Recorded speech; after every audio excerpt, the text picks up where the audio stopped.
नमस्कार विद्यार्थी मित्रांनो, माय कॉमर्स लॅब या यूट्यूब चॅनलमध्ये आपल्या सर्वांचं या ठिकाणी स्वागत आहे. विद्यार्थी मित्रांनो, आजच्या व्हिडिओमध्ये आपण सोलापूर विद्यापीठाच्या BCom first year semester 2 office management या विषयाच्या मागील वर्षाच्या प्रश्नपत्रिकेचं विश्लेषण बघणार आहे. बघा, ही जी प्रश्नपत्रिका आहे 18 नोव्हेंबर 2025 रोजीची प्रश्नपत्रिका आहे. 30 मार्कासाठी हा पेपर आपल्याला बीकॉम फर्स्ट इयरच्या विद्यार्थ्यांसाठी आहे. ठीक आहे, तर आपण या व्हिडिओमध्ये या प्रश्नपत्रिकेचं विश्लेषण बघणार आहे आणि अशाच कॉमर्सच्या सर्व अपडेट बघण्यासाठी, सर्व नोट्स, व्हिडिओ लेक्चर्स बघण्यासाठी आपल्या माय कॉमर्स लॅब या यूट्यूब चॅनलला सबस्क्राईब करा व त्याचबरोबर बेल आयकॉनला क्लिक करा, जेणेकरून येणाऱ्या व्हिडिओचे नोटिफिकेशन आपल्यापर्यंत पोहोचतील. ठीक आहे, तर बघा, आपण जास्त उशीर न करता सुरू करूयात. तर बघा, ही जी प्रश्नपत्रिका आहे ऑफिस मॅनेजमेंट बीकॉम फर्स्ट इयरच्या विद्यार्थ्यांसाठी आहे. सेमिस्टर 2 मध्ये हा सिलेबस आहे. प्रश्न पहिला अ, खालील दिलेले योग्य पर्याय निवडून गाळलेल्या जागा भरा. 4 मार्कासाठी हा प्रश्न विचारला गेलाय. एकूण 4 प्रश्न असणार आहेत. एका प्रश्नासाठी 1 मार्क, असे एकूण 4 प्रश्न, 4 मार्क. तर पहिला प्रश्न बघा, टिमटिंब हे ठिकाण आहे जिथे विविध प्रकारचे कार्यालयीन कामे केली जातात. घर, महाविद्यालय, कार्यालय, गोदाम. मित्रांनो, अतिशय सोपा प्रश्न आहे. तर बघा, प्रश्नामध्येच आपल्याला उत्तर शोधता येईल. काय सांगितलंय? टिमटिम हे ठिकाण आहे जिथे विविध प्रकारचे कार्यालयीन कामे केले जातात. तर कुठं? कार्यालयामध्ये. घरामध्ये करतो का आपण? नाही. महाविद्यालयामध्ये नाही. गोदाममध्ये नाही. ठीक आहे, तर गोदाममध्ये आपण वस्तू सुरक्षित ठेवतो. तर अशा प्रकारे प्रशासकीय जी काही कामे असतात, धोरणाच्या संबंधित, तर ते सर्व कामं कुठं होतात? तर कार्यालयामध्ये होत असतात. हा पहिला प्रश्न, त्याचं उत्तर आहे ऑप्शन क्रमांक बी, कार्यालय. दुसरा प्रश्न बघा, टिंबटिंब हे एक चांगल्या कार्यालय व्यवस्थापकाचे गुणवैशिष्ट्य आहे. नेतृत्व गुण, संघटन कौशल्य, संवाद कौशल्य, वरील सर्व. तर मित्रांनो, एक ट्रिक लक्षात ठेवा. जेव्हा तुम्हाला अशा प्रकारचे प्रश्न विचारतात आणि वरील सर्व जर ऑप्शन असेल, तर 90% त्यावेळेस त्याचं उत्तर हे वरील सर्व असतं. 90% म्हणतोय मी, प्रत्येक वेळेस नाही. ठीक आहे, तर 90% उत्तर हे वरील सर्व असतं. त्यामुळे ह्या प्रश्नाचं उत्तर देखील त्यामुळे नाहीये. तर बघा ऑप्शन, नेतृत्व गुण, व्यवस्थापकाचं कौशल्य, गुण वैशिष्ट्य आहे. संघटन कौशल्य हे पण त्याच्याकडे असणं आवश्यक आहे आणि सुसंवाद साधणं, संवाद कौशल्य देखील त्याच्याकडे असणं आवश्यक आहे. म्हणून याचं उत्तर आहे वरील सर्व. ठीक आहे, म्हणजे कार्यालयाच्या व्यवस्थापकाकडे नेतृत्व गुण असायला पाहिजे, संघटन कौशल्य असायला पाहिजे आणि संवाद कौशल्य असणं अतिशय महत्वाचं आहे. म्हणून याचं उत्तर आहे वरील सर्व, ऑप्शन डी. ठीक आहे, तर पुढे बघा, तिसरा प्रश्न, टिंबटिंब हे फायलिंगचे महत्व आहे. सुरक्षा, कार्यालयीन घटना, संवाद आणि नैतिकता. तर बघा, फायलिंग म्हणजे फाईल जपून ठेवणे. फाईल जपून ठेवणे अतिशय महत्वाचं आहे. का? तर सुरक्षेसाठी. बघा, ऑप्शन क्रमांक ए हे या प्रश्नाचं बरोबर उत्तर आहे. का? भविष्यातील संदर्भासाठी फाईल व्यवस्थित जतन करणे अतिशय महत्वाचं आहे. म्हणजे विद्यार्थ्यांचं रेकॉर्ड असेल किंवा एखादं कागदपत्र असेल, जमिनीच्या नोंदी असतील, ठीक आहे, प्रॉपर्टीच्या नोंदी असतील, मालमत्ता असतील, हे सर्व फायलिंग व्यवस्थित जतन करून ठेवणं आवश्यक आहे. आता उदाहरणार्थ, शाळेमधील एखाद्या विद्यार्थ्याचं एलसी असेल, त्याचे डॉक्युमेंट्स असतील, मार्कशीट असतील, हे जपून ठेवणं खूप महत्वाचं आहे. फायलिंगचे महत्व का आहे? तर सुरक्षेसाठी. ठीक आहे, ऑप्शन क्रमांक ए हे प्रश्नाचं योग्य उत्तर आहे. पुढे बघा, प्रश्न चौथा, एक चांगला कार्यालय व्यवस्थापक होण्यासाठी टिंबटिंब आवश्यक आहे.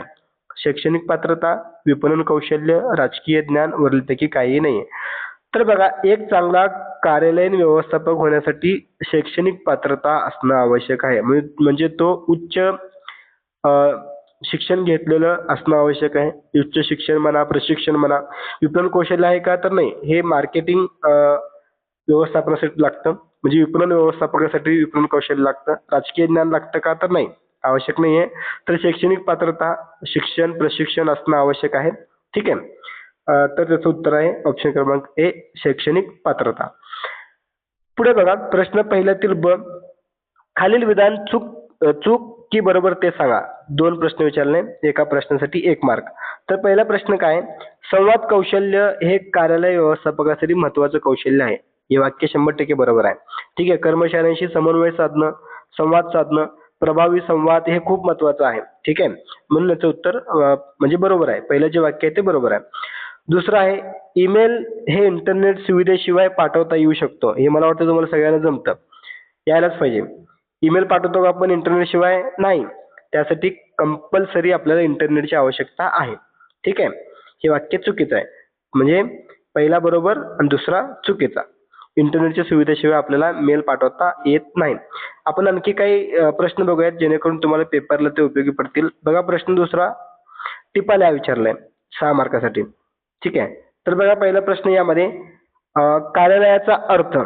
तर तुम्ही अगदी व्यवस्थित संकल्पना, अर्थ आणि व्याख्या लिहू शकता. ठीक आहे. 3 मार्कासाठी आहे त्यामुळे तुम्ही किमान एक संकल्पना, अर्थ आणि व्याख्या अशा पद्धतीने तुम्ही त्या प्रश्नाचं स्वरूप उत्तर लिहू शकता. पुढे कार्यालयाचे महत्त्व. त्यानंतर प्रश्न तिसरा 6 मार्कासाठी आहे. कार्यालय व्यवस्थापकाची कर्तव्य तुम्हाला या ठिकाणी लिहायची आहेत. आणि त्यानंतर पुढे बघा अजून काय प्रश्न आहेत महत्त्वाचे बघूयात आपण जे तुम्हाला परीक्षे दृष्टिकोनातून महत्त्वाचे असतील. तर बघा प्रश्न चौथा जे आहे काय विचारलंय खालील प्रश्नाचे उत्तर लिहा कोणताही एक.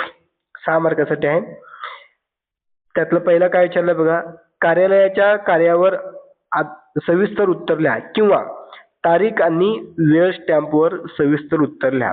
बघा 2 प्रश्न विचारले. ज्या प्रश्नाचं उत्तर आपल्याला लिहिता येतं ज्याचा आपला अभ्यास झालेला आहे त्यापैकी आपण तो प्रश्न निवडून त्याचं उत्तर लिहायचं आहे. दोन्ही लिहायचं नाहीये. दोन्ही लिहिलं तर आपल्याला काही जास्त मार्क मिळणार नाहीत.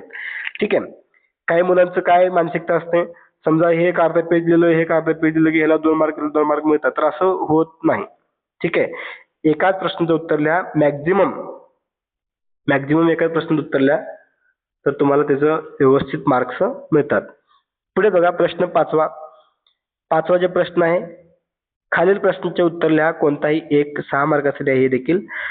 कार्यालय व्यवस्थापकाच्या आवश्यक पात्रतेवर सविस्तर उत्तर लिहा किंवा कुरिअर सेवावर सविस्तर उत्तर लिहा. बघा मी मग तुम्हाला सांगितलंय की ज्या प्रश्नाचं उत्तर आपल्याला जास्तीत जास्त लिहिता येतं ज्याचा अभ्यास आपला झालेला आहे असं आपल्याला वाटतं जे आपल्याला जास्त लिहायला जमतं असं वाटतं ते उत्तर आपण लिहायचं आहे. दोन्ही अर्ध अर्ध लिहायचं नाहीये. ठीक आहे. तर विद्यार्थी मित्रांनो अशा पद्धतीने आजच्या व्हिडिओमध्ये आपण बीकॉम फर्स्ट इयरच्या विद्यार्थ्यांकरिता ऑफिस मॅनेजमेंट हा जो विषय आहे त्या विषयाच्या मागील वर्षाच्या प्रश्नपत्रिकेचं विश्लेषण थोडक्यात प्रश्न कशा प्रकारचे असतात कोणते प्रश्न पेपर लिहू शकतं ठीक आहे ऑब्जेक्टिव्ह कशा प्रकारचे असतात पेपर पॅटर्न काय असतो त्या उद्देशाने आपण हा व्हिडिओ या ठिकाणी तयार केलेला आहे. व्हिडिओ आवडल्यास लाईक करा आणि आपल्या जास्तीत जास्त विद्यार्थी मित्रांपर्यंत हा व्हिडिओ पोहोचवा शेअर करा.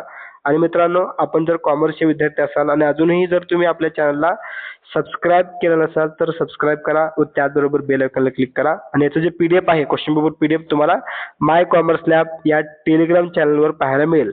माय कॉमर्स लॅब या नावाचं टेलिग्राम चॅनल आहे. तुम्ही तिथे जॉईन व्हा. तुम्हाला सर्व पीडीएफ तिथं त्या ठिकाणी पाहायला मिळतील. ठीक आहे. चला तर मग आता आपण थांबूया. पुन्हा भेटूया अशाच प्रकारच्या नवीन व्हिडिओमध्ये. सर्वांचे मनःपूर्वक धन्यवाद. थँक्यू.